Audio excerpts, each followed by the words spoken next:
From the station working for you, this is WRTV News at Noon, streaming now. And thank you for joining us here on the News at Noon on this Thursday. I'm Lauren Casey, and Todd Clausen is standing by from home with a check of our forecast for today. Todd, what can people expect as they head out for their lunch hour?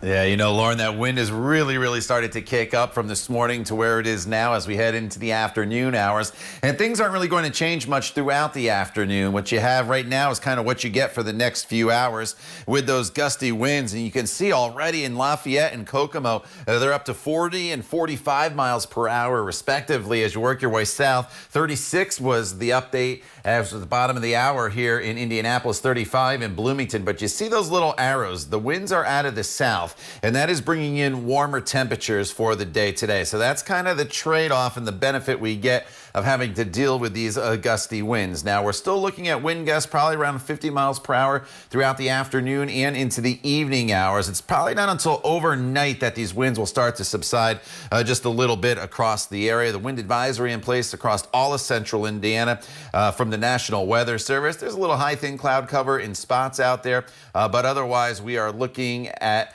partly cloudy skies today. As far as the temperatures go, we are looking at temperatures in the 60s right now. We'll go up another couple degrees for your high temperatures. So enjoy the mild weather, but just be prepared for those gusty winds this afternoon. More on your extended forecast, Lauren, coming up in just a few minutes. All right, Todd, thank you. An update now on a WRTV investigation. A monument company in Hancock County now has to pay back thousands of dollars to its former customers. A judge ordered the payments to 4 customers of Greenfield Granite following a report in August from WRTV Investigates.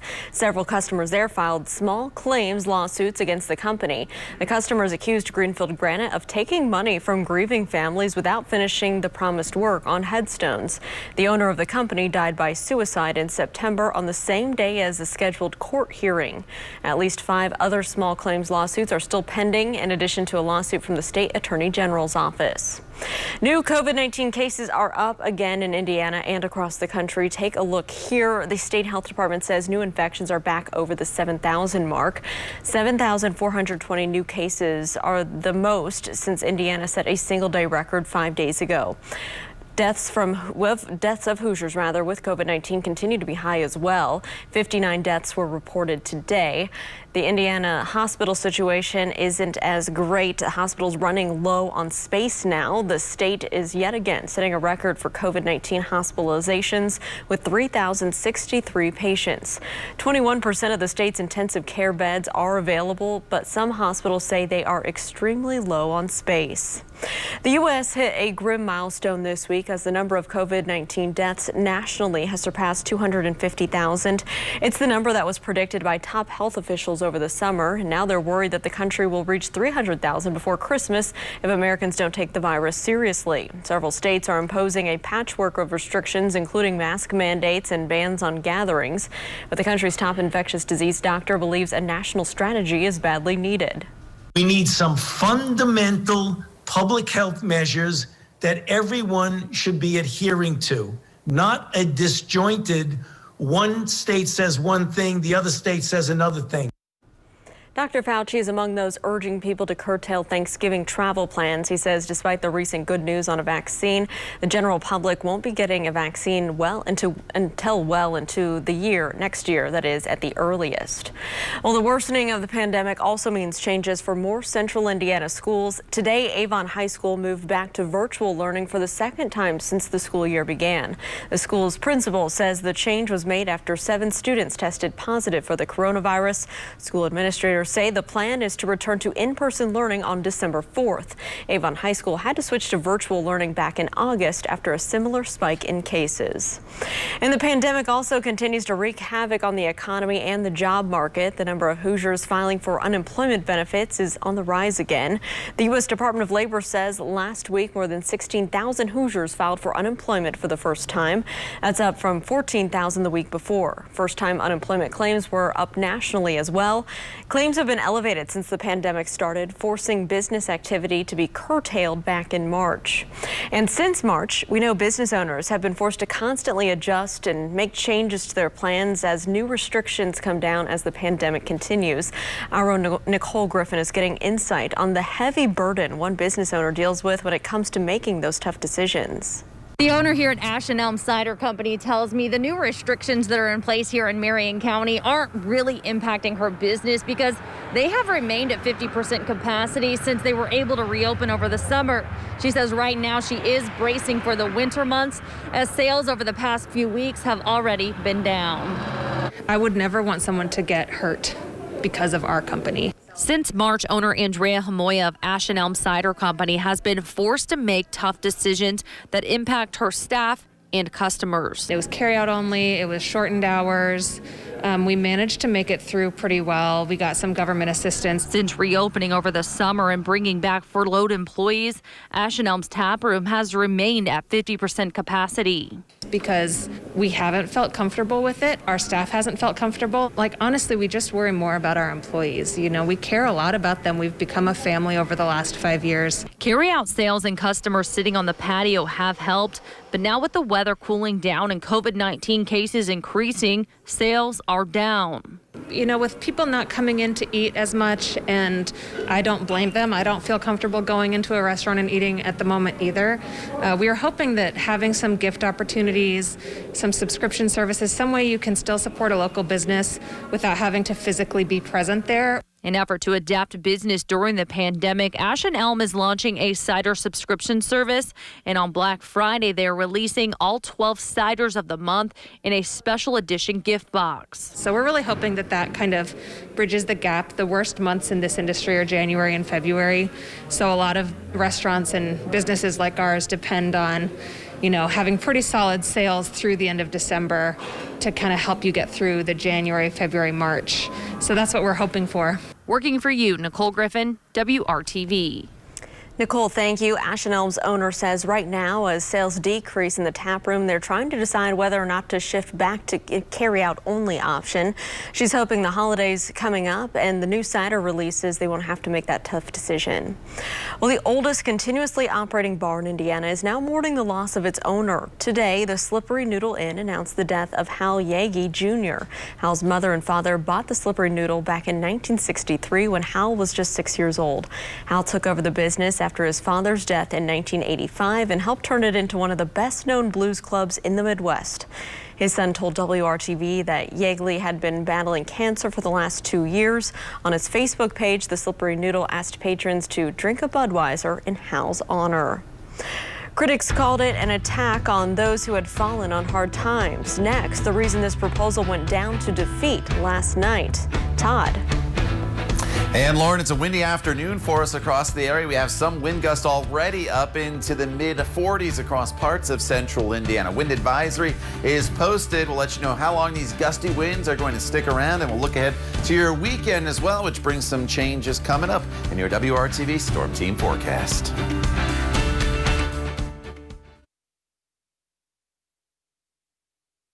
Welcome back. A proposal to change how groups distribute food and clothes to those facing hard times is no longer on the table. Proposal 291 would have required groups passing out food in Indianapolis to register with the Office of Public Health and Safety. It would have also required groups to give 48 hours notice before an event. The original proposal contained criminal penalties, and even though they were eventually removed, a committee of the City County Council voted down the plan last night.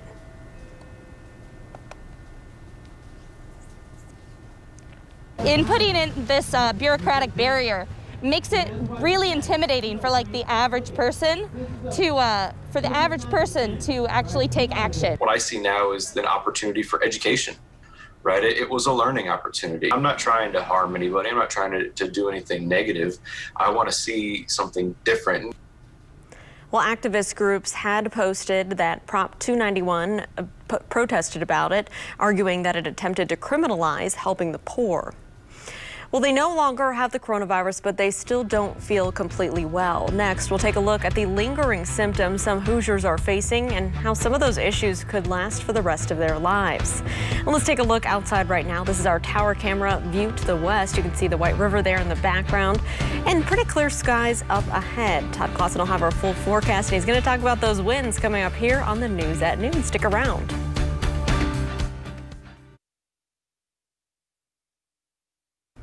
Welcome back. As more people are infected with COVID-19, some people who recover are still experiencing lingering symptoms. People who are treated in hospitals sometimes need rehab and other ongoing treatment. Our own Alyssa Donovan explains the long-term impacts of the virus that some patients are still dealing with months after that initial infection. While many people infected with coronavirus experience just a few weeks of symptoms, there are some people who are not as lucky. Some patients experience months worth of symptoms and still can't return to their normal life. Pulmonary critical care doctor Sikandar Khan has worked with patients who were treated in the intensive care unit for COVID-19, then sent to a rehab center before finally returning home. A lot of them, even 3 months after leaving the hospital or leaving rehab, are still facing a lot of day-to-day challenges in their health. Recognizing lingering symptoms in patients, IU Health opened the ICU Survivor Center in June, a clinic for long-term COVID-19 patients. So that we can continue to help them for the 1 or 2 years or even longer that it takes to really get back to how they were before they got critically ill. Dr. Khan says about 60% of patients they've seen complain about quality of life problems months after having coronavirus. 40% are still experiencing fatigue and stamina issues. And many patients are also developing mental health problems like new depression, new anxiety, or PTSD symptoms. Some are also having trouble with memory and thinking. For our younger patients in particular, hair loss has been very concerning. Again, about 60% of our patients have had a lot of hair loss after surviving the ICU. A symptom that Dr. Khan says is related to the initial inflammation during the infection, and the body will recover from in time. However, certain impacts on patients will be lifelong. For things where the lungs have become scarred, that is usually permanent. If they've had injury to organs, which causes scarring and permanent damage, we don't think that will completely go away. Leaving those hit hardest by the virus to live a life that will never return to normal. I'm Alyssa Donovan, WRTV. Alyssa, thank you. Doctors say the long recovery from COVID-19 for some patients should serve as an eye-opening reminder of why wearing masks and social distancing is so important. Let's take a turn right now on our Thursday to our forecast for today. Gusty winds, Todd, and what can people expect throughout the rest of the afternoon? You know, that is going to continue here, Lauren, and we're going to continue to see wind gusts where they're at right now. Linger probably at least through 5, 6 o'clock this evening before they start to subside. The wind advisory in place for almost all of central Indiana, and wind gusts in the last hour have been reported in the 40s to the north in Lafayette as well as Kokomo. 36 has been the peak wind gust at the top of the noon hour here in Indianapolis, and 35 in Bloomington. And as we progress throughout the afternoon, as I mentioned, not a whole lot is going to change.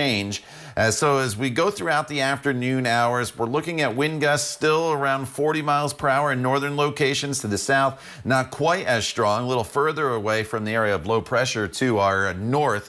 But notice the arrows. The direction of the wind is out of the southwest, so that's bringing in some warmer temperatures for us here throughout the day. Today by 7 p.m. the winds start to relax a little bit after sunset, but it's not really until overnight and then into tomorrow morning that the winds really start to drop off back down into the 20s and 30s. Still a little breezy to start tomorrow, but then the winds will continue to diminish as we progress throughout your Friday. So it does turn into a pretty decent day. Look at the camera shaking there on top of the pagoda in IMS looking back towards downtown Indianapolis. There's a little bit of high thin cloud cover out there giving us a high overcast sky in spots, but look at these temperatures. Shelbyville 65 degrees, 62 in Indy right now, 61 in Muncie, and highs will go up maybe another couple degrees here this afternoon, putting us about 10 to 15 degrees above normal for high temperatures. So you can't complain about that, even though we have a little bit of wind. There's that high thin cloud cover moving through, but all the precipitation is well to our north. This evening still breezy, sunset at 5:26, partly cloudy skies. And then for tomorrow, we start right around 50 degrees. It's a mild start to the day, and tomorrow's going to be mild as well at 62 with those decreasing winds. Tomorrow's just not as bright of a day as today, as there will be more in the way of cloud cover.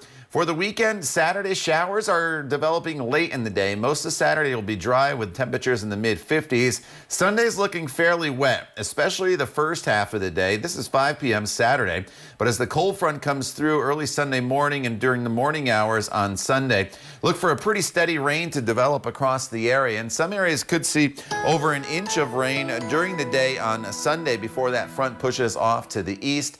And then behind the passage of that cold front, temperatures will be in the 40s once we get to Monday and Tuesday. So windy but mild for today. Pretty decent tomorrow, and then that cold front, Lauren, makes its way through the area Saturday night and into Sunday morning. All right, Todd, thank you so much. Progress is being made towards a COVID-19 vaccine, but that also means that some criminals are using the news to entice you into scams. Tim Maniscalco with the Better Business Bureau tells us how to spot the people who are trying to take your money. With the good news this week about the vaccine and also with Lilly's therapeutic treatment, the scammers are coming out, and what they are offering are you to participate in one of these clinical trials to test out one of the vaccines or one of the other treatments. They're going to offer you, let's say, $1,000, something like that, and they're going to have a link on there. Well, if you click on that link, one of two things is going to happen. First off, there could be some malware connected to that link. It's going to download into your computer, and that's going to cause all kinds of havoc. They're going to get your passwords, all kinds of information from your computer. Or if you click on the link, they're going to start asking you a lot of personal questions. They could be asking you things like your social security number, other sorts of information like that you don't want someone to have. Clinical trials, if you do participate in those, they aren't going to ask you those kind of questions. They're just really wondering, if you're the right type of person that they want to have in their clinical trial. And typically, the rewards are not quite that great for clinical trials. So just be very, very careful. There's a lot of excitement now about some of these new vaccines and treatments coming out. You think there's an opportunity for you here to make money, but the scammers, once again, they're just really kind of profiting off of this current event and trying to get you to participating in something that is just a big scam out there. All right, Tim, thank you so much. Well, there is more on this and other scams right now at the Better Business Bureau's website. Just go to bbb.org. Next, it might be delicious, but it's also causing people to have a laugh. We'll show you why a celebrity chef unintentionally is going viral. And we'll have more of your forecast here with Todd. You're watching the news at noon on WRTV.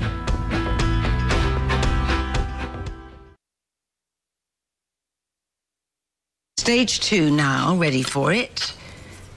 I need a little more butter, and it will stay in some golden patches on the surface. Well, celebrity chef Nigella Lawson is being praised by some and panned by others.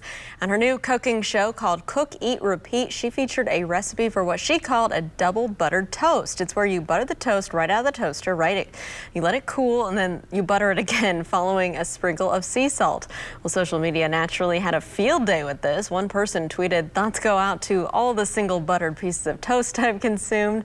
But others love the idea. Check out the face of this greyhound here, who obviously doesn't care which side of his bread is buttered. Todd, I totally get it. When you pull the toast out, if you butter it right away, it just kind of melts. It's like it's not even there. So right. Double butter. That was a lot of butter, though. I don't know if that's my cholesterol healthy. Would not appreciate all that. I don't think that's the best butter. idea, but it sounds good. All right, it does sound really, really good. All right, windy here this afternoon with hazy sunshine and mild temperature, 65 degrees. Tomorrow, not as windy, but a little more in the way of clouds. Still mild, though, at 62 degrees. Late Saturday showers enter the forecast. Most of Saturday is dry, then periods of rain Sunday morning before that cold front goes through. We should start to dry out on Sunday afternoon, but it trends colder. And then on Monday, 47 with sunshine. You notice those low temperatures both Monday and Tuesday morning will be right around 32 degrees. Try to get outside today. Enjoy the warmth. I know it's a little windy out there, but all in all, not too bad for the middle to end of November. Lauren. All right, Todd, thank you so much. And thanks for joining us and making WRTV your choice for news. We hope you come back here this evening for the news at 5. Have a great Thursday.